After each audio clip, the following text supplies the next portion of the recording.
सबसे पहले आप सभी लोगों को बहुत बहुत नमस्कार। ठीक है, आप सभी लोगों का बहुत बहुत स्वागत है हमारे चैनल के डॉक्टर एबी में। दोस्तों, आज की क्लास में हम लोग मेनली डिस्कस करने वाले हैं मेंडेलियस पीरियोडिक टेबल के बारे में। ठीक है, उसके पहले हम लोग थोड़ा रिवाइज कर लेते हैं। हमने अभी तक के जो टॉपिक डिस्कस किए हैं यानी पीरियोडिक क्लासिफिकेशन ऑफ एलिमेंट्स में। देखिए, सबसे पहले मैंने आप लोगों को बताया था डोबेलिनियर ट्रायड के बारे में। ठीक है, जिसमें क्या होता है कि तीन एलिमेंट्स जो है, तो उसमें से सेकेंड एलिमेंट का जो एटॉमिक मास होता है वो अरिथमेटिक मीन ऑफ अदर जो टू एलिमेंट्स हैं उनके बराबर होता है। ठीक है, जैसे मैंने आपको बताया लिथियम सोडियम पोटेशियम, तो सोडियम का एटॉमिक मास किसके बराबर होगा? लिथियम और पोटेशियम के अरिथमेटिक मीन के बराबर है। ये डोबेलिनियर ट्रायड से हमको समझ में आया। ठीक है, उसके बाद में वो बताया उसने, ठीक है, 1829 में। उसके बाद में हमने देखा 1864 में न्यूलैंड नाम के साइंटिस्ट आया, उसने भी जैसे जैसे डिस्कवरी हुई वैसे वैसे एलिमेंट का क्लासिफिकेशन हुआ। ठीक है, और उस टाइम उसने देखिए 56 एलिमेंट को क्या किया, उसने क्या किया, क्लासिफिकेशन किया। ठीक है, इन the increasing order of atomic masses. ठीक है, उसमें उसने क्या बताया, उसने बताया जैसे कि म्यूजिकल इंस्ट्रूमेंट में 8 नोट्स होते हैं ना, जैसे कि फर्स्ट नोट है वो रिपीट होता है 8th में, बस उसी तरह से उसने बताया कि जैसे कि जिस तरह से उसने क्लासिफिकेशन किया, जैसे कि आपके पास आपके सामने क्या है, न्यूलैंड्स लॉ ऑफ ऑक्टेव्स का। ठीक है, फॉर एग्जांपल आपके पास में टेबल है। ठीक है, तो आप वहां से देख सकते हैं कि जैसे फर्स्ट एलिमेंट की जो प्रॉपर्टी है, ठीक है, वो सेम उसी तरह की प्रॉपर्टी 8th वाला एलिमेंट क्या कर रहा है, शो कर रहा है। और उसका स्टेटमेंट भी कुछ इसी तरह तरीके का था कि if the elements are arranged in the increasing order of their atomic masses. ठीक है, यानी कि कहने का मतलब क्या है कि अगर हम एलिमेंट्स को मतलब उसके इंक्रीजिंग ऑर्डर ऑफ एटॉमिक मास में अगर अरेंज करते हैं, ठीक है, एटॉमिक मास के इंक्रीजिंग ऑर्डर में अगर अरेंज करते हैं, तो क्या देखने मिल रहा है वहां पर हमको कि जो प्रॉपर्टी है 8th एलिमेंट की, यानी कि properties of 8th elements are repetition of the property of first elements. ठीक है, कहने का मतलब ये कि 8th एलिमेंट की जो प्रॉपर्टी है, ठीक है, वो किसकी तरह है, just like the first element, है ना, रिपीट हो रही है। ठीक है, 8th एलिमेंट में वो प्रॉपर्टी रिपीट हो रही है। उसी तरह से जब वो 8th एलिमेंट को हम फर्स्ट कंसीडर करेंगे और जो 8th नंबर का एलिमेंट आएगा तो उसमें भी उनकी प्रॉपर्टी कैसी रहेगी, सिमिलर रहेगी। ठीक है, तो मतलब रिपीटिशन ऑफ प्रॉपर्टी वहां पर हो रहा है, ऐसा हमको न्यूलैंड्स ने बताया।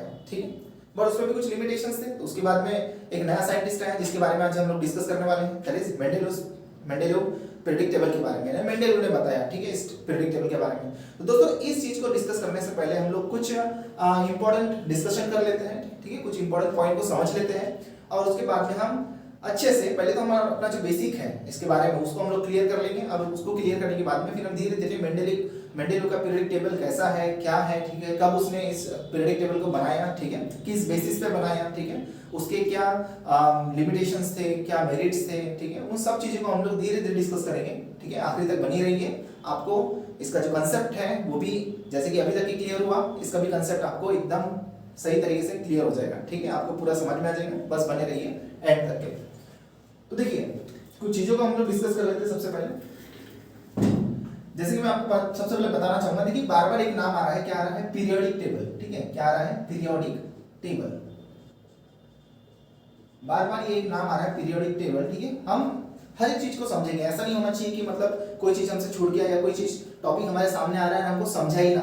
ठीक है, वो हमने समझा ही नहीं, ऐसा नहीं होना चाहिए। ठीक है, तो देखिए पीरियोडिक टेबल को किस तरह से हम लोग समझे, पीरियोडिक टेबल को हम लोग कैसे डिफाइन करेंगे, है ना। किसी ने अगर हमको पूछा कि पीरियोडिक टेबल को आप किस तरह से समझते हो, ठीक है, क्या अर्थ है उसका, तो देखिए पीरियोडिक टेबल क्या है, periodic table is a chart of elements. Periodic table is a chart of elements which is prepared in such a way that, कुछ इस तरीके से, in such a way that elements having similar properties, elements having similar properties, ठीक है, elements having similar properties are kept in similar are kept in same vertical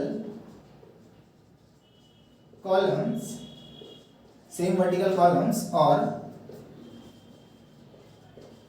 देखिए इसका meaning समझिए दोस्तों। ठीक है, क्योंकि कैसा है, पढ़ना है तो मजे से पढ़ेंगे, अच्छे से पढ़ेंगे, समझ के पढ़ेंगे। ठीक है, तो क्या है, मजा आएगा, समझ के पढ़ेंगे तो मजा आएगा। ठीक है, और मजा आएगा तो और समझ के पढ़ेंगे, एक ही बात है। ठीक है, तो देखिए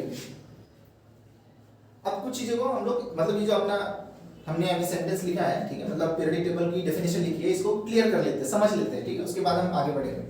तो periodic table is a chart of element. क्या है ये चार्ट है, ठीक है, किसका चार्ट है, ये एलिमेंट्स का चार्ट है, ठीक है, which is prepared in such a way that, जिसे बनाया गया है किस तरीके से, इन सच अ वे दैट, किस तरीके से, इस तरीके से कि एलिमेंट्स हैविंग सिमिलर, ठीक है, elements having similar properties, repeat हो गया, एलिमेंट्स हैविंग सिमिलर प्रॉपर्टीज, ठीक है, elements having similar properties are, मतलब जो एलिमेंट्स है जिनकी प्रॉपर्टीज कैसी है, सिमिलर है, एक जैसी है प्रॉपर्टीज, ठीक है, आर केप्ट इन, रखा गया है उन्हें, are kept in same vertical column और ग्रुप, ठीक है, सेम वर्टिकल कॉलम और ग्रुप कहने का मतलब ये है कि जैसे कि मान के चलो यह है आपके सामने एक कंप्लीट पीरियडिक टेबल जिसको हम लोग आखिरी में डिस्कस करेंगे, ठीक है, तो ये कंप्लीट पीरियडिक टेबल को आप देखिए, इसमें से आपको क्या समझ में आएगा कि जो वर्टिकल लाइंस है ना, ये जो वर्टिकल कॉलम है जिसको हम लोग ग्रुप्स कहते हैं, क्या बोलते हैं, ये वर्टिकल कॉलम्स को ग्रुप्स कहते हैं, ठीक है, जिसको हम लोग खड़ी लाइन, आप देखिए खड़ी लाइन को, तो इनमें जो एलिमेंट्स है ना दोस्तों, तो इनकी जो प्रॉपर्टीज है वो सिमिलर है, कैसी है, प्रॉपर्टी सिमिलर है ना, तो यहाँ पर क्या लिखा हुआ, elements having similar properties are kept in same vertical columns और ग्रुप, ठीक है, उसको हम लोग कॉलम वर्टिकल कॉलम बोलते हैं या फिर हम उसको कहते हैं ग्रुप्स, ठीक है, तो ये इसका एक्चुअल मीनिंग इस तरह से, ठीक है। उसके बाद में इसको पीरियोडिक का क्यों कहा गया है, इसको समझना ज्यादा जरूरी है, ठीक है, पीरियोडिक क्यों कहा गया है, तो बस उसका मीनिंग यहीं पर छुपा हुआ है। मीनिंग क्या है कि जो प्रॉपर्टीज है एलिमेंट्स की प्रॉपर्टीज क्या है, प्रॉपर्टीज ऑफ एलिमेंट्स क्या हो रही है, रिपीटेड यानी रिपीट हो रही है, ठीक है, रिपीट हो रही है, रिपीटेड आफ्टर रेगुलर इंटरवल्स, ठीक है, क्या हो रही है, एक रेगुलर इंटरवल को, इसको हिंदी में क्या समझेंगे हम लोग, नियमित अंतराल, ठीक है, नियमित अंतराल बोल सकते हैं, और इन इंग्लिश रेगुलर इंटरवल्स। एक रेगुलर इंटरवल के बाद क्या हो रही है, जो प्रॉपर्टीज है वो रिपीट हो रही है, क्या हो रही है, रिपीट हो रही है ना, जैसे कि मान के चलो एक एलिमेंट है, जैसे न्यू लाइन ने बताया एक एलिमेंट है, फिर 8 नंबर में उसके नीचे ही क्या हो रही है, दूसरा एलिमेंट जो आ रहा है, तो इनकी प्रॉपर्टी कैसी है, सिमिलर है ना, इनकी प्रॉपर्टी कैसी है, सिमिलर है, जैसे कि सोडियम के नीचे आया पोटेशियम, तो एक रेगुलर इंटरवल के बाद क्या हो रही है, प्रॉपर्टी रिपीट हो रही है, ठीक है, तो पीरियडिक का मतलब वही होता है, क्या होता है कि एक रेगुलर इंटरवल के बाद में जो एलिमेंट्स की प्रॉपर्टी है वो क्या हो रही है, रिपीट हो रही है ना, सेम तरह की प्रॉपर्टी शो कर रहे हैं, इसलिए इसको बोला गया है पीरियोडिक, ठीक है, नाम क्या दिया है, पीरियोडिक नाम दिया हुआ है, ठीक है। अब ये पीरियोडिक से और एक मैं समझाना चाहूंगा, जैसे कि आप बोल सकते हो रेगुलर इंटरवल बोल सकते हो, या फिर आप बोल सकते हो और पीरियड, ठीक है, यानी पीरियड के बाद में क्या हो रहा है, जब दूसरे पीरियड में वही एलिमेंट आ रहा है उसके एक के नीचे एक, तो उनकी प्रॉपर्टी कैसी है, सिमिलर है, ठीक है, तो उसको बोलते हैं हम लोग पीरियोडिक, दैट्स व्हाई उसका नाम पड़ा पीरियोडिक। और टेबल क्यों बोलते हैं हम लोग, ठीक है, ये मीनिंग समझ लिया ना तो बहुत ज्यादा मजा आ जाएगा, ठीक है। टेबल क्यों बोलते हैं, देखिए टेबल इसलिए बोलते हैं क्योंकि जो एलिमेंट्स हैं, जितने भी एलिमेंट्स हैं, ठीक है, एलिमेंट्स हैं, इनको कैसे अरेंज किया गया है, elements are arranged in tabular form, है ना, एक टेबुलर फॉर्म में उनका अरेंजमेंट किया गया है, दैट्स व्हाई हम उसको क्या बोलते हैं, टेबल, यानी पीरियोडिक टेबल, ठीक है। पीरियोडिक इसलिए क्योंकि एक रेगुलर इंटरवल के बाद में सिमिलर प्रॉपर्टी, यानी जो एलिमेंट्स की प्रॉपर्टी है, सिमिलर प्रॉपर्टी वो रिपीट हो रही है, ठीक है। और टेबल इसलिए क्योंकि टेबुलर फॉर्म में क्या किया गया है, एलिमेंट्स का अरेंजमेंट किया गया है, एलिमेंट्स को अरेंज किया गया है, ठीक है। तो ये है एक बेसिक, ठीक है, बेसिक यानी कि पीरियोडिक टेबल को कैसे समझे, उसका एक्चुअल मीनिंग क्या होता है, उसमें पीरियोडिक का मीनिंग क्या होता है, टेबल क्यों बोलते हैं उसको, ठीक है, तो इसको हमने समझ लिया है सही ढंग से। अब देखिए दोस्तों, जो जैसे कि एलिमेंट्स को अरेंज किया गया है, ठीक है, अब देखिए हॉरिजॉन्टल एक हमको लाइन देखने मिलेंगे, हॉरिजॉन्टल रोज अपने को देखने मिलता है, और एक देखने मिलता है वर्टिकल कॉलम, ठीक है। सो जो हॉरिजॉन्टल रोज है, ठीक है, पीरियोडिक टेबल में हॉरिजॉन्टल रोज, ठीक है, हॉरिजॉन्टल रोज, इसको हम लोग कहते हैं पीरियड, इसको हम लोग कहते हैं पीरियड। और जो वर्टिकल कॉलम्स होता है, ठीक है, वर्टिकल कॉलम, ठीक है, वर्टिकल कॉलम्स, इसे हम लोग कहते हैं फ्रेंड्स ग्रुप्स, ठीक है, ये क्या है, ग्रुप्स है, ठीक है। और ये जो हॉरिजॉन्टल लाइंस है, ठीक है, हॉरिजॉन्टल रोज है, ठीक है, उसे हम टेबल का, ठीक है, उसको कैसे समझे, ठीक है, तो वो उसको समझने के लिए सबसे पहले आपको पता होना चाहिए पीरियड किसको बोलते हैं, ग्रुप किसको बोलते हैं, ठीक है, और हमने मीनिंग समझ लिया पीरियोडिक टेबल का। अब देखिए फ्रेंड्स, अब हम ये देखेंगे कि जैसे कि हम पढ़ने वाले हैं मेंडेलीव पीरियोडिक टेबल के बारे में, मेंडेलीव पीरियोडिक टेबल के बारे में, ठीक है। तो जैसे कि अभी तक के साइंटिस्ट ने क्या किया था कि एलिमेंट्स का अरेंजमेंट जो है वो एटॉमिक मासेस के इंक्रीजिंग ऑर्डर में अरेंजमेंट किया था एलिमेंट्स का, ठीक है। और उन्होंने बताया था कि सिमिलर प्रॉपर्टी शो होती है ना, एक रेगुलर एक कुछ समय के बाद में क्या होती है कि रेगुलर एलिमेंट्स क्या करते हैं, सिमिलर प्रॉपर्टी शो करते हैं, ठीक है। ओके, तो यहाँ पर भी हम लोग कुछ इन बातों को ही डिस्कस करने वाले हैं, ठीक है। लेकिन इसका जो बेसिस था, किसका बेसिस, मेंडेलीव का, इसका क्या बेसिस था उसको हम लोग यहाँ पर देखने वाले, क्योंकि हर एक साइंटिस्ट ने थोड़ा एक अलग तरीके से जो है क्लासिफिकेशन किया एलिमेंट्स का, ठीक है। तो हम लोग इसको देखेंगे, ठीक है। इन सब चीजों को हम लोग पहले समझ लेंगे। तो सबसे पहले मैं आपको बताना चाहूंगा जैसे कि मेंडेलीव है, ठीक है। मेंडेलीव ने क्या किया, मेंडेलीव जिस टाइम में अपना मतलब क्लासिफिकेशन कर रहा था एलिमेंट्स में, तो इसके दिमाग में ये आया कि बहुत सारे जो एलिमेंट्स है, ठीक है, वो क्या फॉर्म करते हैं, वो ऑक्साइड्स फॉर्म करते हैं और हाइड्राइड्स फॉर्म करते हैं। कहने का मतलब ये है कि जो ऑक्सीजन होता है, ऑक्सीजन एंड हाइड्रोजन, ठीक है, ऑक्सीजन जो होता है, हाइड्रोजन जो होता है, ये मोर रिएक्टिव होते हैं। कैसे होते हैं ये मोर रिएक्टिव होते हैं, ठीक है, ये मोर रिएक्टिव होते हैं, ठीक है। तो उस टाइम इसमें बताया कि ये ऑक्सीजन और हाइड्रोजन ये मोर रिएक्टिव होते हैं। तो जो भी एलिमेंट ऑक्सीजन के साथ में रिएक्शन करेगा, तो ऑक्सीजन के साथ में अगर रिएक्शन करेगा तो वो क्या फॉर्म करेगा, वो ऑक्साइड्स फॉर्म करेगा। वो क्या फॉर्म करेगा, वो ऑक्साइड्स फॉर्म करेगा। और जो भी एलिमेंट हाइड्रोजन के साथ में रिएक्शन करेगा तो वो क्या फॉर्म करेगा, वो हाइड्राइड फॉर्म करेगा। क्या फॉर्म करेगा, वो हाइड्राइड फॉर्म करेगा। और जो भी एलिमेंट ऑक्सीजन के साथ में कंबाइन होगा और एक कंपाउंड बनाएगा, तो उस कंपाउंड को क्या बोलेंगे हम लोग, ऑक्साइड्स। और हाइड्रोजन के साथ में कंबाइन हो रहा है जो कंपाउंड बना रहा है उसको बोलेंगे हम लोग हाइड्राइड्स, ठीक है। तो उसने क्या किया, इन कंपाउंड्स मतलब इन कंपाउंड्स की अच्छे से स्टडी किया उसने, ठीक है। और इन कंपाउंड्स की अच्छे से स्टडी करने के बाद में क्या होगा कि जिन एलिमेंट्स की, फॉर एग्जांपल कुछ एलिमेंट्स की उसने कंपाउंड फॉर्म लिया, ठीक है, यानी ऑक्सीजन के साथ में और हाइड्रोजन के साथ में। और उसे ये समझ में आया कि बहुत सारे एलिमेंट्स ऐसे हैं जो सिमिलर फॉर्मूले शो कर रहे हैं, सिमिलर फॉर्मूले शो कर रहे हैं। यानी कि जब वो ऑक्सीजन के साथ, मैं एक सिंपलेस्ट मैंने अदर एलिमेंट्स की जैसे मैं बात करूं, मैंने ऑक्सीजन किसी अदर एलिमेंट के साथ में रिएक्शन कर रहा है, ऐसा मैं बोल रहा हूँ, हाइड्राइड्स बना रहा है ना, यानी कोई एलिमेंट है जो हाइड्रोजन के साथ में रिएक्शन करके हाइड्राइड बन रहा है, तो वो एलिमेंट को मैं पर्टिकुलर एक क्या देता हूँ, मैं एक सिंबल दे देता हूँ, ठीक है। उन एलिमेंट्स को मैं बोल देता हूँ आर, उसको मैंने क्या बोल दिया, आर। तो मैं अब इस आर की हेल्प से आपको समझाऊंगा कि उसने किस तरह से बताया कि कुछ एलिमेंट्स है जो सिमिलर तरह के ऑक्साइड्स के फॉर्मूले शो करते हैं, ठीक है, यानी सिमिलर तरह के ऑक्साइड बनाते हैं, ठीक है। यानी उनका फॉर्मूला कैसा होता है, सिमिलर होता है। यानी जो भी ऑक्साइड एलिमेंट्स ने बनाए हैं, डिफरेंट एलिमेंट्स ने, उनका फॉर्मूला कैसा है, सिमिलर है। तो जैसे कि कोई एलिमेंट होंगे, फॉर एग्जांपल है लिथियम, ठीक है, सोडियम, ठीक है, पोटेशियम, लिथियम, सोडियम, पोटेशियम, ठीक है। तो ये किस तरह के ऑक्साइड बनाते हैं, ये ऑक्साइड बनाते हैं लिथियम 2O, Na2O, ठीक है, K2O, यानी आप देख सकते हो, ठीक है, ये देख सकते हो। तो इनका फार्मूला कैसा बनेगा, इनका जनरल फार्मूला कैसा बनेगा, इनका जनरल फार्मूला बनेगा R2O। तो इन एलिमेंट्स को मतलब लिथियम, सोडियम, पोटेशियम, ठीक है, इन एलिमेंट्स को कैसा रखा उसने, एक सेम वर्टिकल कॉलम में रखा, एक सेम ग्रुप में रखा। क्यों, क्योंकि ये R2O इस तरह का जो फार्मूला है, ऑक्साइड का फार्मूला शो कर रहे हैं, ठीक है। आपको बात समझ में आ रही होगी, इस तरह का जो है ऑक्साइड का फार्मूला ये शो कर रहा है, तो उनको एक सेम ग्रुप में रखा है ना, मतलब ये प्रॉपर्टी उनकी रिपीट हो रही है, सेम तरह का फार्मूला बना रहा है ऑक्सीजन के साथ में। सिमिलरली इनकी अगर हम बात करें तो लिथियम, ठीक है, यानी चलो यहाँ पर मैं फार्मूला ही लिखता हूँ। अब जैसे ये हाइड्रोजन के साथ में रिएक्शन करते हैं, यानी लिथियम, सोडियम और पोटेशियम, तो ये इनके हाइड्राइड बनाते हैं। और इनका जो हाइड्राइड का फार्मूला है ना, ये भी कैसा है, सिमिलर है। कैसे, आइए देखते हैं हम लोग।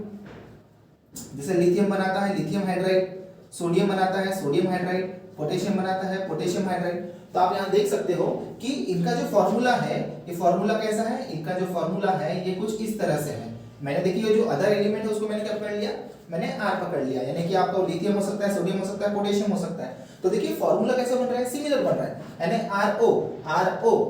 RH, ठीक है, यहाँ पे RO नहीं आएगा, यहाँ पर RH आएगा क्योंकि हाइड्राइड बना रहा है, ठीक है, हाइड्राइड कंपाउंड की बात कर रहे हैं। तो आप देख सकते हो हाइड्रोजन एक पोटेशियम के साथ ही कंबाइन हुआ है, हाइड्रोजन एक सोडियम के साथ ही कंबाइन हुआ है, और यहाँ पर देख सकते हैं आप हाइड्रोजन एक लिथियम के साथ ही कंबाइन हुआ है, ठीक है। तो इसका जो जनरल फार्मूला है वो क्या बनेगा, RH।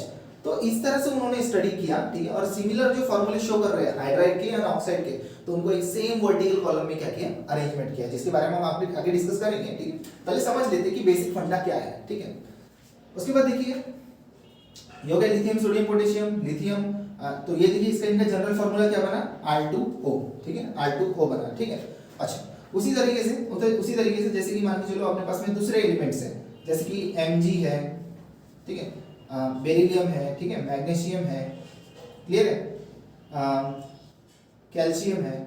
तो जब इनके बारे में उसने डिस्कस किया, इनके बारे में उसने स्टडी किया, तो उसको क्या पता चला, उसको ये पता चला कि जो मैग्नीशियम है, ठीक है, मैग्नीशियम है, तो ये मैग्नीशियम जो ऑक्साइड फॉर्म करता है वो उसका फार्मूला ऐसा है। जो ये कैल्शियम है वो ऑक्साइड फॉर्म करता है, उसका फार्मूला ऐसा है MgO। कैल्शियम का कैल्शियम ऑक्साइड, यानी इनका अगर जनरल फार्मूला देखा जाए ऑक्साइड का, तो ये कैसा निकलेगा जनरल फार्मूला इनका निकलेगा RO। देखिए इनका कैसा था, R2O था, तो इस तरह के एलिमेंट्स को उसने एक पर्टिकुलर ग्रुप में रखा। सिमिलरली यहाँ आप देख सकते हैं कि ये जो एलिमेंट्स है, मैग्नीशियम हो गया, कैल्शियम हो गया, ठीक है, ये कैसा है, किस तरह का ऑक्साइड बना रहे हैं, ये RO टाइप का ऑक्साइड बना रहे हैं। तो इस तरह के एलिमेंट्स को उसने एक पर्टिकुलर दूसरे ग्रुप में रखा, है ना, समझ में आ रहा है आपको। सिमिलरली अगर इनके हाइड्राइड की बात करें हम लोग, तो मैग्नीशियम जो है वो MgH2 बनाता है, कैल्शियम जो है वो CaH2 बनाता है। तो आप देख सकते हैं इनका जो जनरल फार्मूला बन रहा है यहाँ पर, ठीक है, वो क्या बन रहा है, RH2। तो आप यहाँ देख सकते हैं कि यहाँ पर जो हाइड्राइड का फार्मूला है, ठीक है, इन सभी के लिए मैग्नीशियम के बोलो, कैल्शियम के लिए, तो इनका जनरल फार्मूला क्या बनता है, RH2 बनता है। तो इस तरह के यानी RO इस तरह का जो ऑक्साइड फार्मूला है, ठीक है, और RH2 इस तरह का जो हाइड्राइड फार्मूला है, ठीक है। तो इस तरह के जो कंपाउंड्स है, यानी इस तरह के जो एलिमेंट है, जो यानी ऐसे एलिमेंट जो इस तरह के कंपाउंड बना रहे हैं, RO यानी ऑक्साइड के साथ में और RH2 हाइड्रोजन के साथ में, तो इस तरह के जो एलिमेंट्स है इनको एक पर्टिकुलर ग्रुप में उसने रख दिया, ठीक है, क्योंकि उनकी जो प्रॉपर्टी है, जो सिमिलर जो फार्मूला है वो क्या हो रहा है, रिपीट हो रहा है, चाहे ऑक्साइड का हो या फिर वो हाइड्राइड का हो। ठीक है, यहाँ से आपको इतनी बातें समझ में आई, ठीक है, इतनी बातें समझ में आएंगी। अब जैसे कि मैंने आपको ये बताया, ठीक है, मतलब इस तरह के फार्मूले के बारे में बताया, हो सकता है और भी दूसरे एलिमेंट्स हो, ठीक है, जो अलग तरह के ऑक्साइड बनाते हो, ठीक है, कोई बनाता है इस तरह का ऑक्साइड, कोई बनाता है इस तरह का ऑक्साइड, यानी कि R2O5 इस तरह का ऑक्साइड बनाता है, ठीक है, तो वो हाइड्राइड बनाता है कुछ इस तरीके का, दैट इज RH3 इस तरह का बनाता है, इस तरह का बनाता है, ठीक है। हाँ, कोई ऑक्साइड बनाता है इस तरह का और वो हाइड्राइड बनाता है, इस तरह का RH, ठीक है, RH3, ठीक है, मतलब इस तरह का भी उसने देखा कि कोई किस तरह का बना रहा है। अच्छा ठीक है, इसमें एक दूसरा ले लेते हैं हम लोग,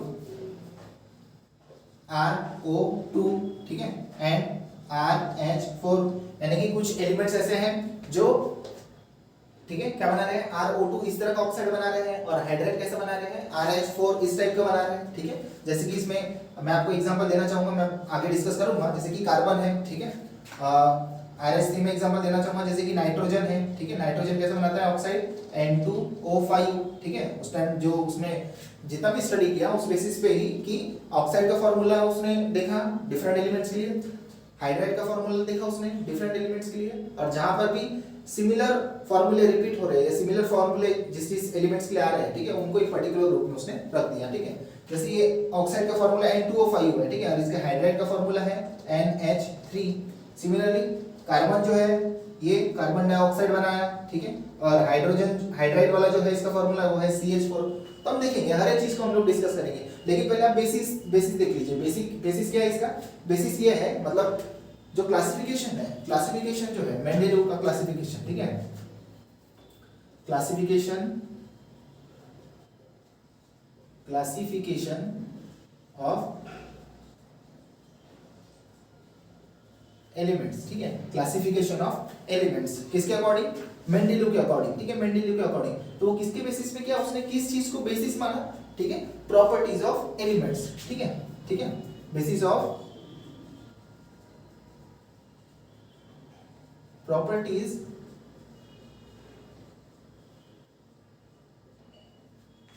ऑफ एलिमेंट्स, ठीक है, प्रॉपर्टीज ऑफ एलिमेंट्स क्या हो रही है, properties of elements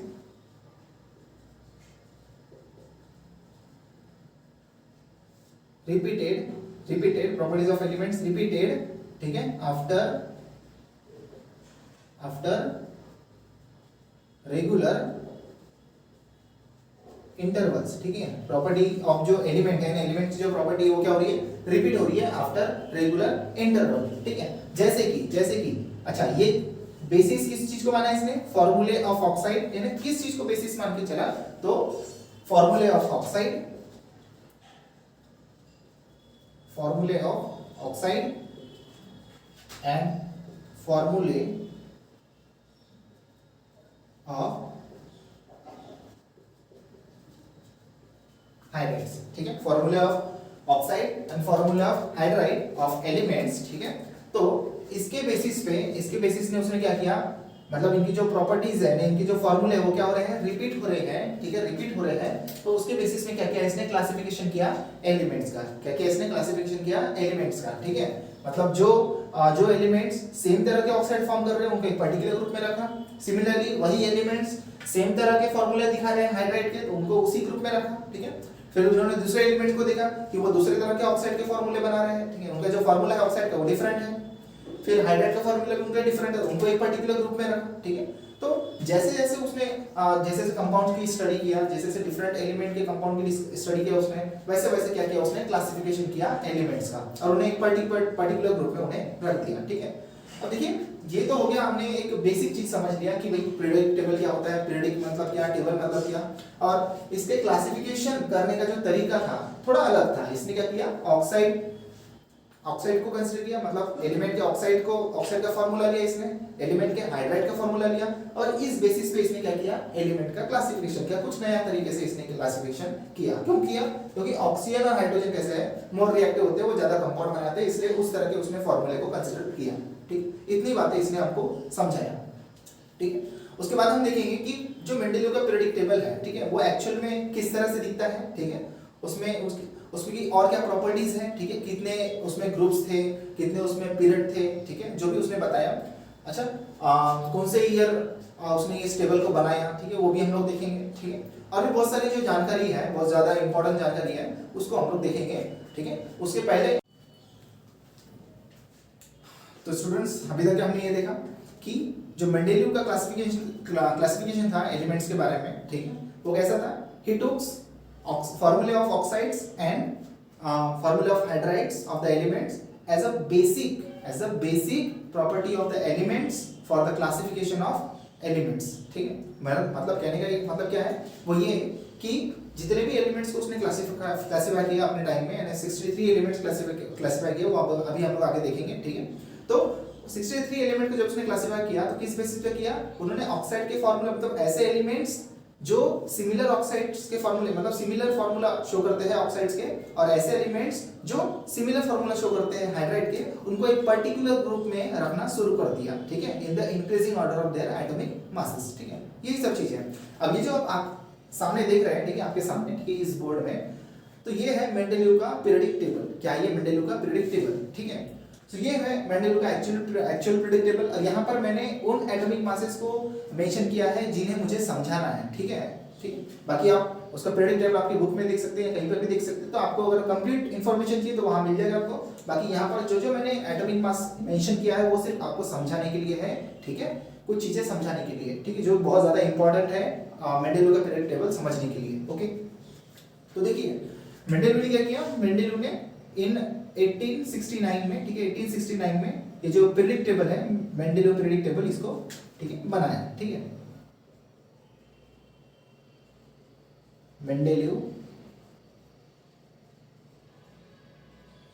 periodic table, ठीक है, यानी मेंडेलियो ने अपना पीरियोडिक टेबल दिया कब, 1869 में, ठीक है, 1869 में इसने अपना पीरियोडिक टेबल दिया। उसके बाद में इसने किस बेसिस पे दिया, उस चीज को समझना जरूरी है। हमने तो देख लिया on the basis of formula of oxides and formula of hydride, उसने क्लासिफिकेशन किया, क्या किया, क्लासिफिकेशन किया, ठीक है। अब इनका कहना क्या था, तो उन्होंने बताया कि ये जो प्रॉपर्टीज है, क्या है, प्रॉपर्टीज है किसकी, एलिमेंट्स की जो प्रॉपर्टीज है वो कुछ रेगुलर इंटरवल्स के बाद में, या फिर हम कह सकते हैं पीरियड्स के बाद में क्या होती है, रिपीट होती है, ठीक है। तो उसका लॉ जो है, उसको लॉ हमें आना बहुत जरूरी है। जैसे इसके पहले भी हमने जिन साइंटिस्ट के बारे में डिस्कस किया, उनका जो लॉ था, है ना, उस लॉ का स्टेटमेंट हमने लिखा था, है ना। तो इसका जो लॉ है उसका स्टेटमेंट भी हम लिखेंगे, so according to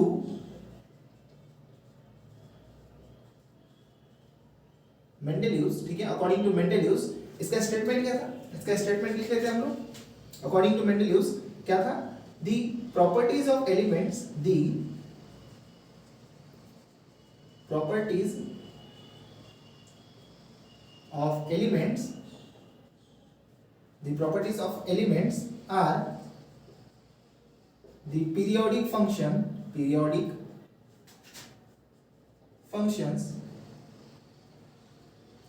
of their atomic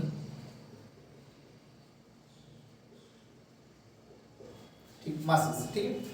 मतलब इनका कहना ये था कि अगर, देखिए इसका मीनिंग मैं आपको समझाता हूँ। सबसे पहले आप पढ़ लीजिए क्या लिखा है, the properties of elements are the periodic functions of their elements, ठीक है, ऑफ देयर एटॉमिक मासेस, ठीक है।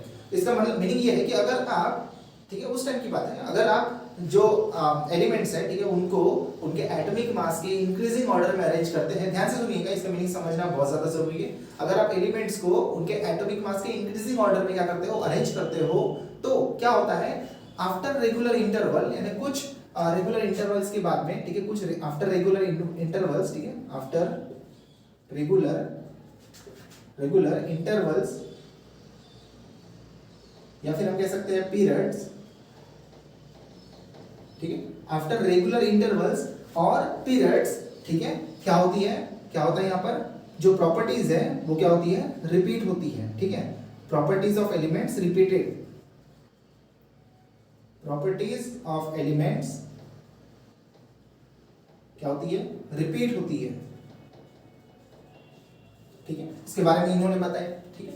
जैसे कि मैं आपको समझाना चाहूंगा, ठीक है, जैसे ये मेंडेलीव का पीरियोडिक टेबल है, क्या है ये मेंडेलीव का पीरियोडिक टेबल, ठीक है। सो ये मेंडेलीव का पीरियोडिक टेबल है, और इन्होंने बताया कि रेगुलर इंटरवल के बाद में या पीरियड के बाद में क्या होता है, जो एलिमेंट्स की प्रॉपर्टी है वो रिपीट हो रही है ना, सिमिलर प्रॉपर्टी क्या हो रहे हैं, शो कर रहे हैं, ठीक है। जैसे कि आप देखिए मेंडेलीव पीरियोडिक टेबल को, इसको हम लोग समझ लेते हैं पहले, ठीक है।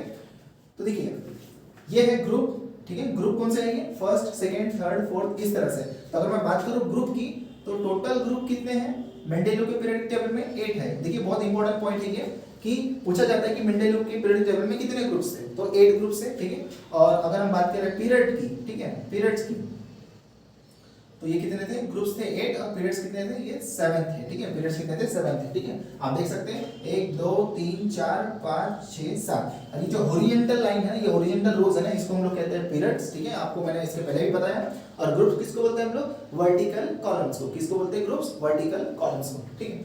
ओके, चलिए इतनी बात हो गई।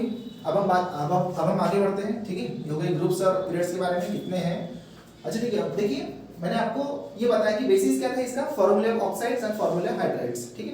तो ऐसे एलिमेंट्स जो सिमिलर फार्मूला शो करेंगे ऑक्साइड के और हाइड्राइड्स के, तो उनको उसने क्या किया, सिमिलर ग्रुप में रख दिया, ठीक है। सो देखो इसका क्लासिफिकेशन कैसा था, क्लासिफिकेशन तो आपको समझ में आ गया है कि सबसे पहले एलिमेंट्स को उसने कैसे रखा, increasing order of atomic masses. मतलब जैसे ये हाइड्रोजन के बाद में जो एटॉमिक मास है लिथियम का ज्यादा है, फिर बेरिलियम का ज्यादा है, फिर बोरॉन का ज्यादा है, तो इस तरह से increasing order of atomic masses, यानी उसको हॉरिजॉन्टल रो में उसने अरेंज किया, ठीक है। इन सच अ वे दैट, किस तरह से अरेंजमेंट किया, इस तरीके से कि जो भी एलिमेंट है जो है वो सिमिलर प्रॉपर्टी शो करने वाला जो एलिमेंट है वो कहां पर आ रहा है, वो जस्ट नीचे आ रहा है। किसके नीचे, जैसे लिथियम है ना, तो लिथियम की तरह प्रॉपर्टी कौन शो कर रहा है, सोडियम कर रहा है। लिथियम की तरह प्रॉपर्टी कौन कर रहा है, सोडियम कर रहा है, पोटेशियम कर रहा है। तो उसने इंक्रीजिंग ऑर्डर ऑफ एटॉमिक मास की फॉर्म में अरेंज तो किया इन अ हॉरिजॉन्टल रोज, ठीक है। बाकी जो सिमिलर प्रॉपर्टी शो करने वाले एलिमेंट्स है वो कहां आ रहे हैं, जस्ट अंडर दी जैसे कि यहाँ पर लिथियम है, तो लिथियम के जस्ट नीचे कौन आ रहा है, sodium, in a vertical column, ठीक है, just under in the vertical column, ठीक है, just under that element in a vertical column, ठीक है। ऐसा कुछ ये कांसेप्ट है। तो देखिए आपको वही देखने मिल रहा है, जैसे लिथियम है, लिथियम के नीचे कौन है, सोडियम, ठीक है, फिर क्या है, पोटेशियम। तो ये लिथियम, सोडियम, पोटेशियम ये सिमिलर तरह का ऑक्साइड बनाते हैं। कौन सा ऑक्साइड, R2O, यानी कि मैं यहाँ पर आपको समझा देता हूँ, ठीक है, इधर समझ लेते हैं हम लोग, ठीक है। R2O यानी कि अभी मैंने आपको बताया था लिथियम 2O, ठीक है, सोडियम 2O, ठीक है, पोटेशियम 2O, है ना। तो इस तरह के वो ऑक्साइड बनाते हैं, सिमिलर उनका फार्मूला है। फार्मूला कैसा होगा, सिमिलर फार्मूला है, तो उनको एक ही ग्रुप में उसने रख दिया, ठीक है। दूसरी बात, इनके हाइड्राइड का भी मैंने अभी आपको फार्मूला बताया था। कैसा था हाइड्राइड का फार्मूला, LiH, ठीक है, NaH, और KH, तो इनका हाइड्राइड का फॉर्मूला भी सिमिलर है, इनके ऑक्साइड का फॉर्मूला भी सिमिलर है। दैट्स व्हाई उनको कहाँ रखा गया है, उनको एक ग्रुप में रखा गया है। वो ग्रुप कौन सा है, ये फर्स्ट ग्रुप नाम दिया उसको। कौन सा ग्रुप है ये फर्स्ट ग्रुप है, ठीक है। तो ये हो गया क्लियर। सिमिलरली RO इस तरह का ऑक्साइड और RH2 इस तरह का हाइड्राइड, मतलब इस तरह का जो फॉर्मूला शो करने वाले एलिमेंट्स है, ठीक है, उनको इस ग्रुप में रखा, ठीक है। मैंने इसके पहले ही आपको समझाया, जैसे magnesium oxide MgO, calcium oxide CaO, है ना, उसी तरह से उनका हाइड्राइड MgH2 एंड CH2, ठीक है। सिमिलरली इस ग्रुप की बात करते हैं तो उसको सेकंड ग्रुप उन्होंने नाम दिया। थर्ड ग्रुप की बात करते हैं R2O3 और RH3, ठीक है, R2O3 और RH3। जैसे कि बोरॉन जो अपना हाइड्राइड बनाता है वो रहता है BH3, सिमिलरली AlH3, ठीक है। उसी तरह से उनका जो ऑक्साइड भी वैसे ही रहता है B2O3 Al2O3। तो आपको समझ में आ रहा होगा कि हाँ, उनका जो एक्चुअल फॉर्मूला है वो ऑक्साइड का, ठीक है। तो आप देख सकते हैं उस तरह के एलिमेंट्स को एक पर्टिकुलर ग्रुप में रखा गया है, ठीक है। आप ये समझ सकते हैं यहाँ से। तो उसका जो बेसिस था वो एकदम क्लियर था और उसने बहुत अच्छा क्लासिफिकेशन दिया एलिमेंट्स को, ठीक है, जो आगे भी बहुत काम आया फर्दर। जैसे कि जैसे जैसे नए नए एलिमेंट का डिस्कवरी हुआ वैसे वैसे उन एलिमेंट्स को रखने के लिए बहुत काम आया, ठीक है। ये क्लासिफिकेशन मैंने बहुत हेल्प किया इसमें, ठीक है, वो हम आगे देखेंगे। ओके, तो ये सब चीजें इसने समझाया। अब इसके पीरियडिक टेबल में, ठीक है, कब दिया इसने 1869 में। इसके पीरियडिक टेबल में समझने वाली जो बात है ना, उसको सबसे ज्यादा उस पर ज्यादा हम लोग फोकस करेंगे। वो समझने वाली बात ये है कि इसने जो पीरियडिक टेबल बनाया ना, इस पीरियडिक टेबल में इसने क्या किया, कुछ गैप्स छोड़ दिया, ठीक है, कुछ गैप रख दिया, ठीक है। जैसे कि ये मैंने एटॉमिक मास लिखा हुआ है 44, 68, 72, तो ये उन एलिमेंट्स के हैं जिसके लिए उन्होंने वो गैप छोड़ दिया था, है ना, यानी on the basis of prediction. उसने कुछ भविष्यवाणी किया होगा अपने कुछ एक्सपेरिमेंटल, ठीक है, एक्सपेरिमेंटल रिजल्ट के बेसिस पे, तो उसने वो जगह छोड़ दिया था, ठीक है। मतलब उसको ऐसा लगता था कि यार आगे चल के शायद ये एलिमेंट डिस्कवर हो सकते हैं, ठीक है, तो उसके लिए उसने जगह छोड़ दिया था, ठीक है, on the basis of the properties of neighbouring element. यानी कि जैसे कैल्शियम और टिटेनियम, इसको ये नेबरिंग एलिमेंट है ना, ये जो अननोन एलिमेंट है जो डिस्कवर नहीं हुआ था उस टाइम, तो ये नेबरिंग एलिमेंट की प्रॉपर्टी उसने स्टडी किया और उसके बेसिस से उसके दिमाग में आया कि नहीं यार, एक और एलिमेंट इनके बीच में आना चाहिए, ठीक है। तो उसके लिए उसने गैप छोड़ दिया और उसने ये भी प्रेडिक्ट किया कि उसका एटॉमिक मास अप्रोक्सीमेटली 44 के आसपास आना चाहिए, ठीक है। ऐसा उसने ऐसा एक्सपेरिमेंटल रिजल्ट के बेसिस पे उसने क्या किया, प्रेडिक्शन किया था, ठीक है। तो दो चीजों को हम लोग डिस्कस करेंगे, gaps in the periodic table, gaps in the periodic table. किसका पीरियडिक टेबल, मेंडेलीव का, ठीक है, मेंडेलीव का पीरियडिक टेबल, ठीक है। इसमें जो गैप्स है वो गैप्स के बारे में हम लोग डिस्कस करेंगे, ठीक है। और दूसरा जो हम लोग डिस्कस करेंगे वो है wrong order of some atomic masses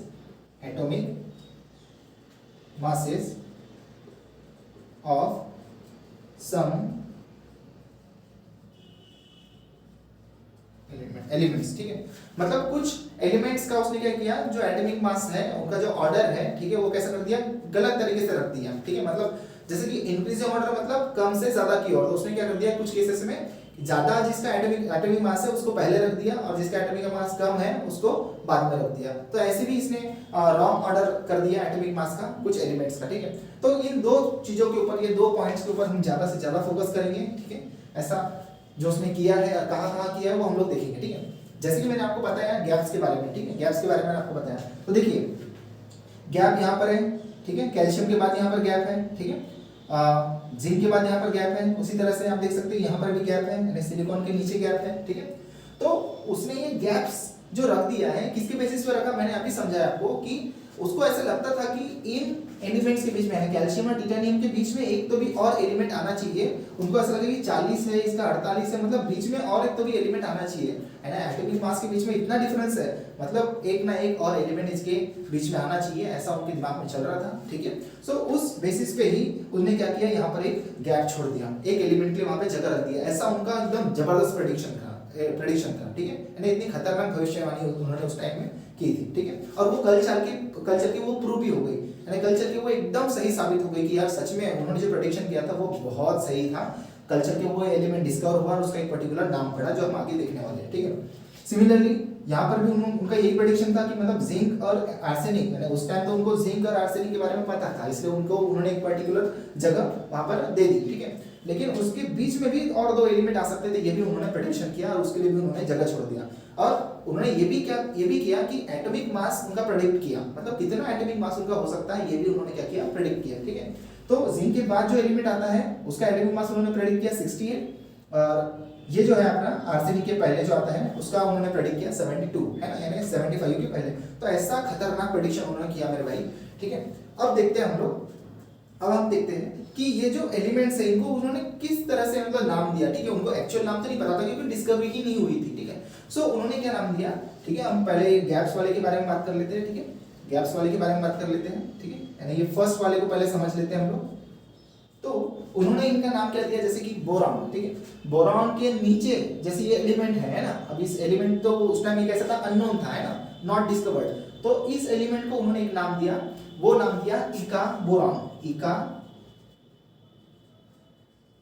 boron, क्या नाम दिया, इका बोरॉन। ठीक है, मैं मतलब समझाऊंगा इका क्या है ये। ठीक है, इका बोरॉन नाम दिया। ठीक है, और उसी तरह से देखो यहाँ पे जैसे गैप है, एल्यूमिनियम के नीचे नाम है। ठीक है, एल्यूमिनियम के नीचे कोई तो भी अननोन एलिमेंट है तो उसका नाम उसने रख दिया इका एल्यूमिनियम। इका एल्यूमिनियम। उसी तरह से सिलिकॉन के नीचे जो एलिमेंट था, अननोन एलिमेंट जिसके बारे में उन्होंने प्रेडिक्शन किया था, उसका नाम उन्होंने रख दिया इका सिलिकॉन। इका सिलिकॉन। अब देखिए समझने वाली बात ये है कि ये इका क्या है यार। हाँ, ये इका क्या है, जैसे हम बोलते हैं कि इलू क्या है ना, तो ये इका क्या है। देखिए इका का मतलब होता है, ठीक है, मैं एक सिंपल वैसे समझाता हूँ। इका का संस्कृत मीनिंग होता है, ये संस्कृत से लिया गया वर्ड है, इसका मीनिंग होता है फर्स्ट। फर्स्ट यानी पहला, है ना, पहला। ठीक है, इका का मतलब होता है फर्स्ट। ठीक है, संस्कृत वर्ड, और फर्स्ट यानी कि पहला। ठीक है, मतलब इसका मीनिंग ऐसा है। ठीक है, अगर मैं इसको समझाने जाऊं तो सबसे पहले बोरॉन यानी first boron, then unknown elements, unknown element, then unknown element. मतलब इका बोरॉन का मतलब क्या हुआ कि सबसे पहले बोरॉन, उसके बाद का वो एलिमेंट है ना, अननोन एलिमेंट। तो उसी तरह से बोरॉन, अच्छा ठीक है, ये बोरॉन है। ठीक है, बोरॉन के बाद कौन सा है, ये बोरॉन के बाद में अच्छा ठीक है, ये हमारा बोरॉन। ठीक है, सो इका बोरॉन है। ठीक है, इका बोरॉन। तो इका बोरॉन के बाद में जो एलिमेंट है, ठीक है, उसको हम लोग बोलेंगे, सॉरी, बोरॉन के बाद जो एलिमेंट है उसको हम लोग बोलेंगे इका बोरॉन। ठीक है, तो उसका मतलब वही है, यानी first boron, then unknown element. ठीक है, देन अननोन एलिमेंट। ठीक है, ओके, ठीक है, इतनी बातें समझ में आ गई। उसी तरह से इका एल्यूमिनियम और इका सिलिकॉन, यानी पहले एल्यूमिनियम बाद में अननोन, यानी इका एल्यूमिनियम।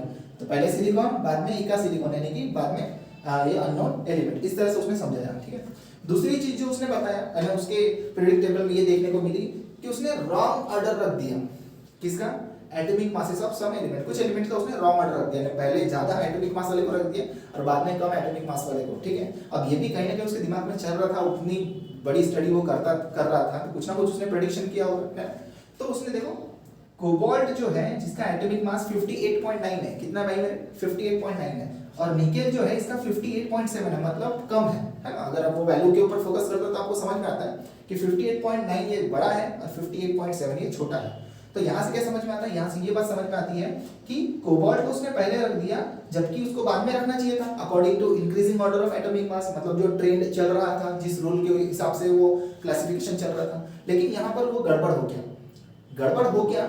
हालांकि इसने जो ये काम किया ये आगे चल के एकदम सही साबित हुआ, लेकिन इसने ऐसा क्यों रखा, इसका कोई उसके पास एक्चुअल उन्हें कुछ रीजन नहीं बताया था। लेकिन मुझे ऐसा लगता है कि उनके दिमाग में ये चल रहा था कि कहीं ना कहीं उनको ये लग रहा था कि कोबाल्ट और रोडियम इनकी प्रॉपर्टी सिमिलर होती है, इसलिए उन्होंने कोबाल्ट और रोडियम, ठीक है, इसको मतलब इनको एक ही लाइन में रखा। ठीक है, एक ही ग्रुप में रखा और एक के नीचे एक रखा, क्योंकि कोबाल्ट और रोडियम की प्रॉपर्टी कैसी होती है, सिमिलर होती है, ऐसा उनके दिमाग में था। इसलिए क्या किया उन्होंने, कोबाल्ट रोडियम, ठीक है, एक कोबाल्ट को पहले रखा और निकेल को बाद में रखा। ठीक है, सो ये एक बात यहाँ पर आ गई कि यानी कुछ एलिमेंट के एटॉमिक मास कैसा कर दिया उन्होंने, रॉन्ग ऑर्डर में लगा दिया। ये दो चीजें सामने आती है। ठीक है, बाद में चल के क्या हुआ कि इन्हीं सब चीजों के ऊपर फोकस किया गया। ठीक है, मतलब ये तो चलो ठीक है, ये बात हो गई कि ये एलिमेंट आया। ठीक है, ये एलिमेंट जो अननोन एलिमेंट था इसके बारे में भी पता चला, कौन सा है ये भी मैं आपको बता दूंगा। ठीक है, और ये रॉन्ग ऑर्डर इसलिए किया होगा क्योंकि कोबाल्ट और रोडियम इनकी प्रॉपर्टी सेम होती है, इसलिए उसको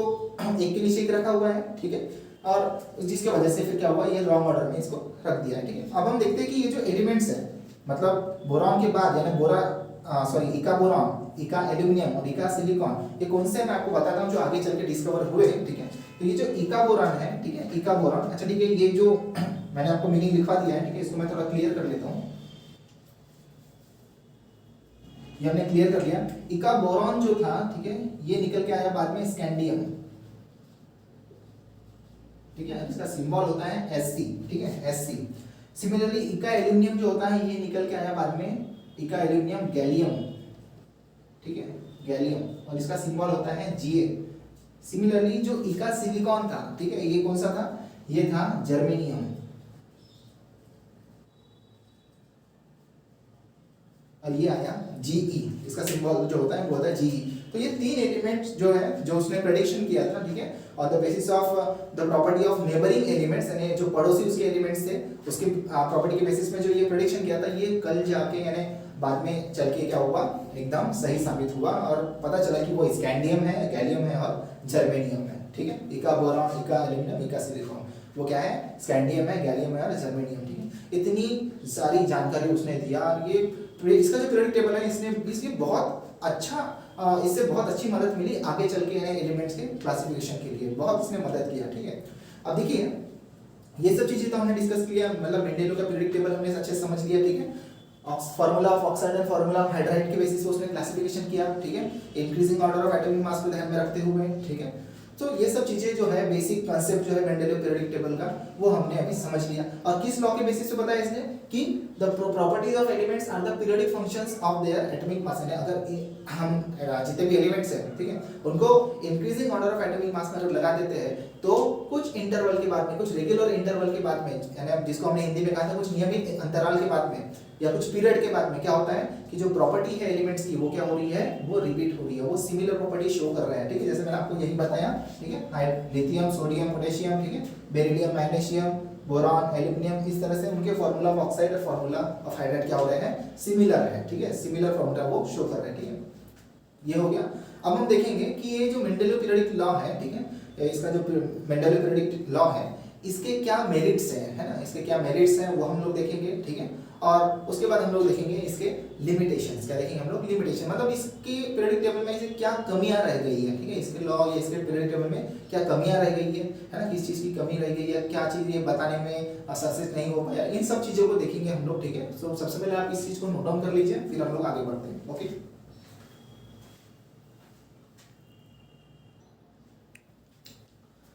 तो चलिए अब हम बात करते हैं मेरिट्स ऑफ मेंडेलियो पीरियोडिक लॉ, ठीक है, मेंडेलियोस पीरियोडिक लॉ, या फिर हम कह सकते हैं merits of Mendeleev's classification of elements, ठीक है। मतलब इसने जो क्लासिफिकेशन किया है एलिमेंट्स का, उसमें क्या उसके मेरिट्स हैं, उसके बारे में हम लोग डिस्कस करेंगे, ठीक है, क्या अच्छी चीजों के बारे में बताया।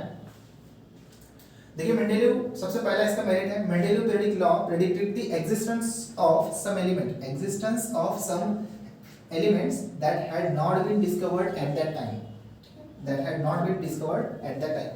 मतलब मेंडेलियस के क्लासिफिकेशन, जब वो क्लासिफिकेशन कर रहा था एलिमेंट्स का, ठीक है, सो उस टाइम उसको ऐसा लगा कि कुछ, मतलब कुछ जगह उसने क्या कर दिया, खाली रख दिया था, है ना, मतलब उसको ऐसा लग रहा था कि ये एलिमेंट्स एग्जिस्ट होते हैं, लेकिन उस टाइम वो डिस्कवर्ड नहीं हुए थे, ठीक है। मतलब नेबरिंग एलिमेंट्स की प्रॉपर्टी उसने स्टडी किया था, उस बेसिस पे उसने बताया था कि यार यहाँ कुछ तो भी गैप छोड़ना जरूरी है, ठीक है, मतलब उसने उसका एटॉमिक मास भी प्रेडिक्ट कर लिया था, तो उस वहां पर वो गैप छोड़ दिया गया, ठीक है, मतलब कल चल के वो डिस्कवर होगा तो वो उसको यहाँ पर रख देंगे करके, ऐसा उसमें प्रेडिक्शन था उसका, और ऐसा ही हुआ, मतलब आगे चल के ऐसा ही हुआ, और जो एलिमेंट्स के उन्होंने गैप छोड़ के रखा था, ठीक है, वो कल चल के डिस्कवर हुए, ठीक है। और वो एलिमेंट्स कौन से थे, अभी अभी मैंने आप लोगों को बताया, स्कैंडियम, जिसका सिंबल होता है Sc, ठीक है, हाँ, ठीक है, और दूसरा कौन सा था, दूसरा था आपका गैलियम, है ना, ये कौन सा था आपका गैलियम, यानी इसका सिंबल था Ga, और एक था आपका जर्मेनियम, ठीक है, जर्मेनियम, और इसका सिंबल रहता है G, ठीक है। अच्छा, आपको पता है इनका क्या नाम रखा था उसने, मतलब क्या नाम दिया था उसने, वो ये था, जैसे सिलिकॉन, ठीक है, सॉरी स्कैंडियम, ठीक है, तो उसने नाम दिया था इका बोरॉन, है ना, इका बोरॉन, इका बोरॉन। इसके लिए क्या था, इका, इका एल्यूमिनियम, इका एल्यूमिनियम, और इसके लिए क्या था, इका इका सिलिकॉन है ना, यानी सिलिकॉन के बाद, सिलिकॉन पहले, सिलिकॉन के बाद जो अननोन एलिमेंट है, ठीक है, उसको उन्होंने नाम दिया था इका सिलिकॉन, और वो कल्चर के डिस्कवर हुआ, उसका नाम क्या आया, जर्मेनियम, ठीक है, जर्मेनियम, ठीक है। सो उन्होंने इनका एटॉमिक मास वगैरह बहुत सारी प्रॉपर्टीज क्या कर ली थी, प्रेडिक्ट कर लिए थे, ठीक है।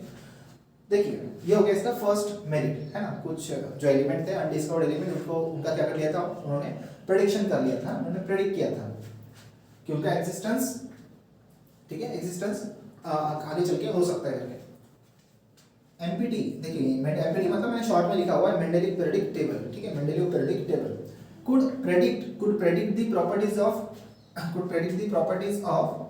रिपीट हो गया, properties of several elements on the basis of their position in the predict table, ठीक है, मतलब कुछ एलिमेंट्स की, ठीक है, कुछ एलिमेंट्स की could predict the properties of some elements on the basis of their position in the predict table। जैसे कि मतलब कहने का मतलब वही है कि जो गैप उसने छोड़ दिया था, है ना, उसने, आपने देखा होगा मैंने वहां पर एटॉमिक मास मेंशन किया था, यानी जिसके लिए उसने गैप छोड़ दिया था उसके वहां मैंने एटॉमिक मास क्या किया था, मेंशन किया था, ठीक है।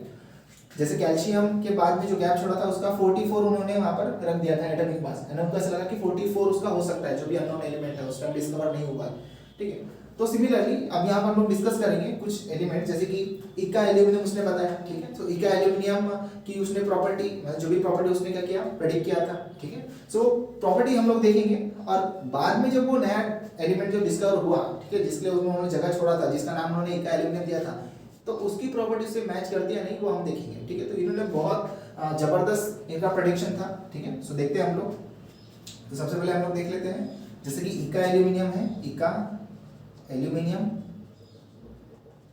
ठीक है, इन्होंने जो प्रेडिक्शन किया था प्रॉपर्टीज वो एकदम अप्रोक्सीमेटली सेम रही, ठीक है। जब वो एलिमेंट डिस्कवर किया गया और उसके बारे में जब स्टडी किया तो एकदम सेम, ठीक है, अप्रोक्सीमेटली सेम उनकी प्रॉपर्टी क्या हुई, मैच हुई, ठीक है। तो ये था आपका प्रेडिक्टेड वाला, है ना, ये क्या था, प्रेडिक्टेड, और ये क्या था, ये था एक्चुअल जो बाद में डिस्कवर हुआ, ठीक है। सो हम लोग देखते हैं इसका एटॉमिक मास, ठीक है, एटॉमिक मास देखेंगे हम लोग, ग्रेविटी की बात करेंगे, सॉरी डेंसिटी की बात करेंगे हम लोग, ठीक।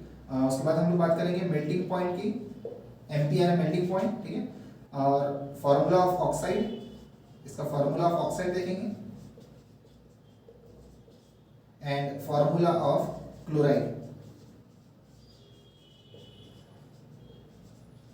ठीक है, फॉर्मूला ऑफ क्लोराइड।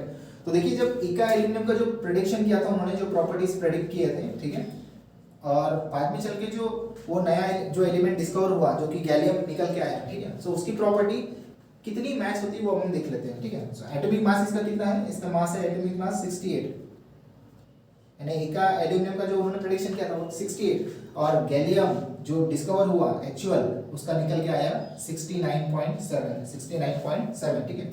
डेंसिटी इसकी इन्होंने बताए थे, 5.9, कितनी बताए थे इन्होंने, 5.9, और इसकी जो डेंसिटी निकल के आई वो कितनी आई, 5.94 ग्राम पर सेंटीमीटर क्यूब, ठीक है। मेल्टिंग पॉइंट इन्होंने बताया था कि इसका जो मेल्टिंग पॉइंट है ये लो रहेगा, ठीक है, जो भी उनका प्रेडिक्शन था उसके बेसिस पे उन्होंने बताया था, ठीक है, कि इसका जो मेल्टिंग पॉइंट है कैसा रहेगा, लो रहेगा, और सच में इसका मेल्टिंग पॉइंट कितना निकला, 30.2 डिग्री सेंटीग्रेड। मतलब आप ये कह सकते हो कि ये जो गैलियम है ना, जैसे हमारा नॉर्मल ह्यूमन बॉडी टेम्परेचर कितना रहता है, 37 डिग्री सेंटीग्रेड, है ना। सो अगर आप इसको हाथ में रख दोगे, ठीक है, उसका हाथ में रख लिए ये गैलियम को, तो ये क्या हो जाएगा, मेल्ट हो जाएगा, क्या हो जाएगा, मेल्ट हो जाएगा, है ना, 30.2 डिग्री सेंटीग्रेड मेल्ट हो जाएगा ये, ओके। ये एक जनरल सी बात है, ठीक है, ओके। और फार्मूला ऑफ ऑक्साइड इसका निकल के आया, EA2O3, और इसका भी फिर बाद में जब इसके ऊपर रिसर्च किया गया, ठीक है, तो इसका जो ऑक्साइड का फार्मूला निकल के आया वो निकला ये, ठीक है, Ga2O3। सिमिलरली जो फार्मूला ऑफ क्लोराइड है इसका वो निकला EaCl3, ठीक है, मतलब निकला मींस इन्होंने प्रेडिक्शन किया था ये, ठीक है। और सिमिलर तरीके से यहाँ देखा जाए तो इसका जो फॉर्मूला है एकदम करेक्ट निकला, मतलब इनका जो प्रेडिक्शन था, ठीक है, वो एकदम फिट बैठा, ठीक है। तो इतना जबरदस्त इनका प्रेडिक्शन था। सो MOT could predict the properties of several elements on the basis of their position in the periodic table। सिर्फ पोजीशन को देखते हुए, ठीक है, इन्होंने प्रेडिक्शन किया कि उसकी क्या प्रॉपर्टीज हो सकती है, और कल्चर के एकदम मैच हुई, ठीक है। बहुत जबरदस्त मेरिट है ये इसका, ठीक है। उसके बाद देखते हैं Mendeleev's periodic table could accommodate noble gases when they were discovered. देखिए नोबल गैसेस उस टाइम डिस्कवर नहीं हुए थे, ठीक है। एक्चुअली ये कह सकते हैं अनरिएक्टिव एलिमेंट्स है, मतलब नोबल गैसेस जो है ये अनरिएक्टिव किस्म के होते हैं, ठीक है। नोबल गैसेस या फिर इसको और एक नाम है, ठीक है, इनर्ट। इनर्ट का मीनिंग ही होता है अनरिएक्टिव। इनर्ट का मतलब क्या होता है? अनरिएक्टिव, मतलब जो रिएक्ट करते ही नहीं है, ठीक है, अनरिएक्टिव है, स्टेबल है। सो ये अनरिएक्टिव होते तो उस टाइम देखो ना ऑक्सीजन और हाइड्रोजन ज्यादा रिएक्टिव थे, तो उसके बारे में वो स्टडी कर पाए हैं। तो नोबल गैस तो अनरिएक्टिव होते तो इसके बारे में वो कुछ पता नहीं लगा पाया, तो डिस्कवरी हुई भी नहीं थी उस टाइम में, ठीक है। लेकिन उसको लग रहा था कि ऐसे भी कुछ एलिमेंट हो सकते, तो उसने क्या किया था कि अपने पीरियोडिक टेबल में जगह छोड़ के रखा था, ठीक है। मतलब अपने पीरियड मतलब बाद में चल के जब ये नोबल गैसेस डिस्कवर हुए, मतलब जब वो नोबल गैस डिस्कवर हुए तो उसको रखने के लिए एकदम प्रॉपर जगह थी पीरियडिक टेबल में, यानी कि पीरियडिक टेबल में किसी भी एलिमेंट को इधर उधर न करते हुए एकदम फिट एक ग्रुप दे दिया गया है जहां पर नोबल गैसेस को जगह मिल गई without disturbing the position of other element, यानी अदर एलिमेंट की पोजीशन डिस्टर्ब किए बिना ही, ठीक है, नोबल गैसेस को एक पर्टिकुलर ग्रुप मिल गया जहां पर ठीक है वो जो नोबल गैसेस है उनको वहां पर रखा गया है ना। यानी इस तरह से इन्होंने वो पीरियड टेबल को डिजाइन किया था, बनाया था, ठीक है। यानी इतना जबरदस्त काम किया इन्होंने, और इसके इनके वजह से ही आगे चल के पीरियड टेबल को और भी अच्छा एक, ठीक है, अच्छा एक फॉर्म दिया गया, क्योंकि इनसे बहुत सारी जानकारियां मिली आगे चल के जो भी साइंटिस्ट है उनको, ठीक है। बाद में बात करते हैं लिमिटेशंस की, ठीक है, लिमिटेशंस की। तो देखिए लिमिटेशंस की जब हम बात करते हैं तो आइसोटोप्स जो होते हैं, ठीक है, आइसोटोप्स जो होते हैं इनको प्रॉपर पोजीशन नहीं मिल पाया, ठीक है। आइसोटोप्स जो होते हैं, ठीक है, प्रॉपर पोजीशन इनको नहीं मिल पाई,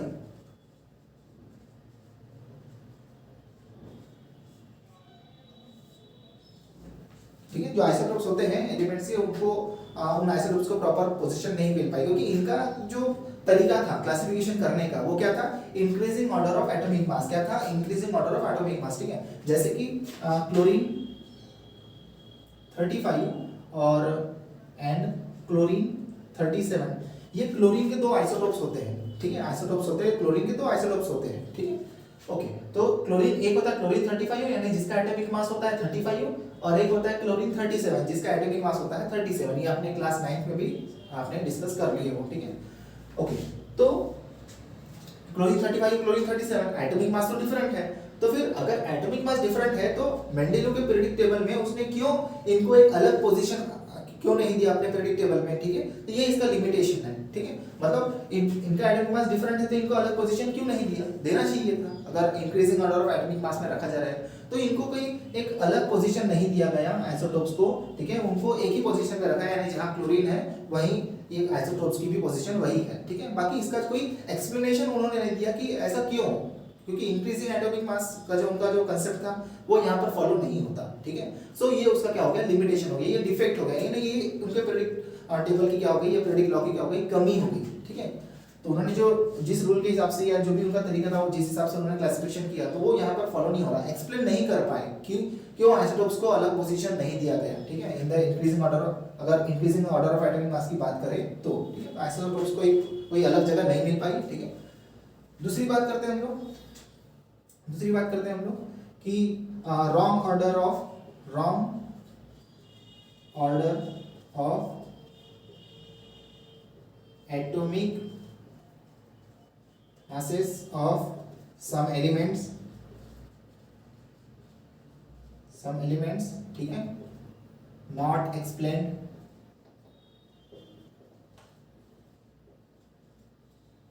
ठीक है। जो रॉन्ग ऑर्डर था, ठीक है, किसका? कुछ एलिमेंट्स है जिनका उन्होंने क्या कर दिया, एटॉमिक मास का जो ऑर्डर है उसको गलत रख दिया, यानी पहले ज्यादा वाले को रख दिया, बाद में कम वाले को रख दिया, है ना। जैसे कि अपने पास में एग्जांपल क्या है, कोबाल्ट 59 है ना, कोबाल्ट 58.9 इसको पहले रख दिया, और उसके बाद में किसको रखा? निकेल को रख दिया जिसका है 58.7, ठीक है, 58.7, ठीक है। इस तरह से इनको रख दिया था। ओके, सो सबसे पहले उसने किसको रख दिया? कोबाल्ट को रख दिया। बाद में किसको रख दिया, निकेल को रख दिया यानी 58.7 को।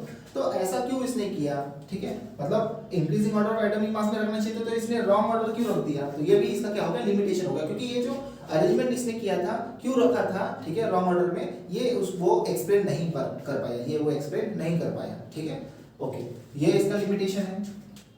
और तीसरा और सबसे जरूरी लिमिटेशन वो ये है कि करेक्ट पोजीशन जो है, करेक्ट पोजीशन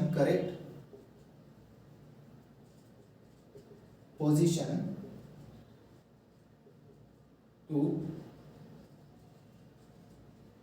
हाइड्रोजन, ठीक है, करेक्ट पोजीशन, हाइड्रोजन को करेक्ट पोजीशन असाइन नहीं कर सके, ठीक है, जो हाइड्रोजन है उसको करेक्ट पोजीशन असाइन नहीं कर सके, ठीक है, क्यों नहीं कर सके मैं आपको बताता हूं अभी, ठीक है, क्लियर है इतनी बातें, ठीक है। अभी हम लोग डिस्कस कर लेते हैं कि हाइड्रोजन को एक करेक्ट पोजीशन क्यों नहीं मिल पाया पीरियोडिक टेबल में, ठीक है, कुछ प्रॉपर्टीज है उसके बेसिस पे हम लोग बताएंगे कि क्यों नहीं ये करेक्ट पोजीशन, क्योंकि ये लिमिटेशन है इसका, ठीक है, ये क्या इसका लिमिटेशन है, तो करेक्ट पोजीशन हाइड्रोजन को क्यों नहीं मिला, क्योंकि ये एक ऐसा ग्रुप है जिसके मतलब एक ऐसा ग्रुप है जिसकी तरह वो प्रॉपर्टी शो करता है, और एक दूसरा भी ग्रुप है उसके एलिमेंट की तरह भी ये प्रॉपर्टी शो करता है, तो फिर इसको एक करेक्ट पोजीशन नहीं मिल पाया पीरियोडिक टेबल में, है ना। जैसे कि मान के चलते सोडियम मॉलिक्यूल की बात करते हैं, यानी कि अल्कली ग्रुप की बात करते हैं, अल्कली ग्रुप की बात करते हैं, ठीक है, अल्कली ग्रुप की बात करते हैं, यानी कि वो जो फर्स्ट वाला ग्रुप है ना, सोडियम लिथियम वाला, ठीक है, अल्कली ग्रुप, और एक तरफ बात करते हैं हम लोग हैलोजन ग्रुप। हैलोजन ग्रुप मतलब जहां पर आपके फ्लोरीन, क्लोरीन, ब्रोमीन आता है, ठीक है, उसी तरह से यहाँ पर लिथियम आता है, सोडियम आता है, पोटेशियम आता है, ठीक है, तो इनके बारे में हम लोग बात करते हैं। तो देखिए हाइड्रोजन की अगर हम बात करें तो हाइड्रोजन इनके साथ में रिएक्ट करके क्या बनाता है, इस तरह से कंपाउंड बनाता है, जैसे कि LiH है ना, LiH, NaH, KH। सिमिलरली जैसे ये हाइड्रोजन ने क्या किया, अच्छा लिथियम ने क्या किया, हाइड्रोजन के साथ में रिएक्शन किया तो लिथियम हाइड्राइड बना लिया, सोडियम ने सोडियम हाइड्राइड बना लिया, ठीक है। सिमिलरली यहाँ पर देखिए, यहाँ पर भी हाइड्रोजन रिएक्शन करता है, क्या बनाता है, HF, HCl, HBr, ठीक है, इनके साथ में भी रिएक्शन करके इस तरह के फॉर्मूला बना लेता है, यानी कि इनका फॉर्मूला देखोगे तो भी RH है, इसका भी फॉर्मूला देखोगे तो कैसा है, RH है, यानी कि सिमिलर प्रॉपर्टी शो कर रही है ना, सिमिलर प्रॉपर्टी शो कर रहा है। तो ऐसा अगर देखा जाए तो हाइड्रोजन को हम अल्कली ग्रुप में भी रख सकते थे और हैलोजन ग्रुप में भी रख सकते थे, है ना। तो इस तरह की ये प्रॉपर्टी सामने आई, इस तरह की प्रॉपर्टी क्या आई, सामने आई, क्लियर है इतनी बातें, है ना। तो अगर देखा जाए तो ये क्या कर रहा है, हाइड्रोजन इनकी तरह प्रॉपर्टी शो कर रहा है, मतलब अल्कली ग्रुप की तरह भी कर रहा है और हैलोजन ग्रुप की भी तरह कर रहा है। फिर अगर ऐसा कर रहा है ये, ठीक है, सो फिर हम उसको अल्कली में भी रख सकते हैं, अल्कली ग्रुप में, और हैलोजन ग्रुप में भी रख सकते हैं। तो इसलिए क्या हुआ कि हाइड्रोजन को करेक्ट पोजीशन असाइन नहीं हो सका, ठीक है, इन मेंडलीव पीरियोडिक टेबल। इसका मतलब ये आगे चल के बात आई कि जो एटॉमिक मास है, ठीक है, एटॉमिक मास है, इन लिमिटेशन के बेसिस में ये देखा गया कि जो एटॉमिक मास है इसको हम लोग फंडामेंटल प्रॉपर्टी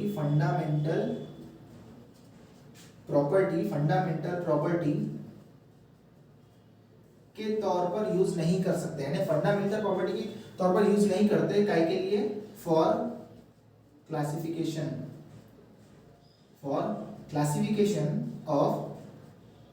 ऑफ एलिमेंट्स, यानी कि अगर हमको एलिमेंट को क्लासिफिकेशन करना है तो जो एटॉमिक मास है ये फंडामेंटल प्रॉपर्टी बिल्कुल भी नहीं हो सकती, ठीक है, क्योंकि इसके बहुत सारे लिमिटेशन है। क्या है लिमिटेशन, आइसोटोप्स को अलग जगह नहीं मिल पाई, ठीक है, हाइड्रोजन को एक परफेक्ट जगह यानी असाइन नहीं हो पाई, ठीक है, सो इस तरह से, ओके। तो ये एटॉमिक मास जो है ये फंडामेंटल प्रॉपर्टी नहीं हो सकती, there is a need of, वहां पर एक जरूरत है, एक नए फंडामेंटल प्रॉपर्टी की जरूरत है जो हमें एक्सप्लेन कर सके कि क्यों इनको आइसोटोप को एक ही जगह दिया गया है पीरियोडिक टेबल में, है ना। हाइड्रोजन को करेक्ट पोजीशन नहीं मिल पाई तो कोई तो भी फंडामेंटल प्रॉपर्टी चाहिए जो ये बता सके कि हाइड्रोजन को एक फिक्स पोजीशन मिलना चाहिए करके, ठीक है, तो इस बारे में उसने बताना चाहिए। तो दोस्तों ये हमने स्टडी किया मेंडेलीव पीरियडिक टेबल के बारे में, मेंडेलीव पीरियडिक लॉ के बारे में। देखिए ये जो वीडियो है थोड़ा सा लंबा बन गया है ना, थोड़ा ज़्यादा समय का बन गया, लेकिन क्या करें, इसमें है ही ऐसी चीज़ें जिनको एक सही तरीके से समझना बहुत ज़्यादा ज़रूरी है, ठीक है। सो थोड़ा रिवाइज कर लेते हैं, फिर हम लोग क्या करते हैं, एंड करते हैं, ठीक है। तो मेंडेलीव पीरियडिक लॉ क्या कहता है? मेंडेलीव पीरियडिक लॉ कहता है कि the properties of the elements are the periodic functions of their atomic masses, यानी जैसे एटॉमिक मास के और इंक्रीजिंग ऑर्डर में अगर हम एलिमेंट्स को अरेंज करते हैं तो कुछ रेगुलर इंटरवल के बाद में आफ्टर रेगुलर इंटरवल और पीरियड्स क्या होती है, जो प्रॉपर्टीज है एलिमेंट्स की वो क्या होती है, रिपीट होती है। क्या होती है? रिपीट होती है, ठीक है। हमने मेंडेलीव का पीरियडिक टेबल देखे, ठीक है, मैंने आपको बताया कुछ गैप्स है वहां पर, कुछ रॉन्ग ऑर्डर में रख दिया एलिमेंट्स को, ठीक है, उसके बारे में डिस्कस किया। हमने बताया कि वो गैप्स में कौन से एलिमेंट्स आगे चल के आए, ठीक है, यानी मैंने आपको बताया दैट इज जर्मेनियम, गैलियम, है ना, और एक क्या देखे हमने, एक देखे हमने बोरॉन वाला कौन सा था? बोरॉन वाला था स्कैंडियम, ठीक है। और उसके बाद में हमने देखे मेरिट्स एंड उसके लिमिटेशंस। तो दोस्तों मुझे लगता है कि ये जो आज का जो वीडियो बना है, ठीक है, मेंडेलीव पीरियडिक टेबल के बारे में आपको पूरी तरह से समझ में आ जाएगा, ठीक है। आपने अगर एंड तक के सही तरीके से देखा होगा तो डेफिनेटली आपको जो कंसेप्ट है इसके बारे में पूरी तरह से क्लियर हो गया होगा, ठीक है दोस्तों। सो आप लोगों का बहुत बहुत धन्यवाद वीडियो देखने के लिए, ठीक है। ज़्यादा से ज़्यादा वीडियो को शेयर कीजिए, लाइक कीजिए और सब्सक्राइब कीजिए अगर अभी तक के आपने हमारे चैनल को सब्सक्राइब नहीं किया होगा तो, ठीक है। थैंक यू सो मच दोस्तों, मिलते हैं नेक्स्ट वीडियो में, ठीक है, एक नए टॉपिक के साथ में। Thank you so much.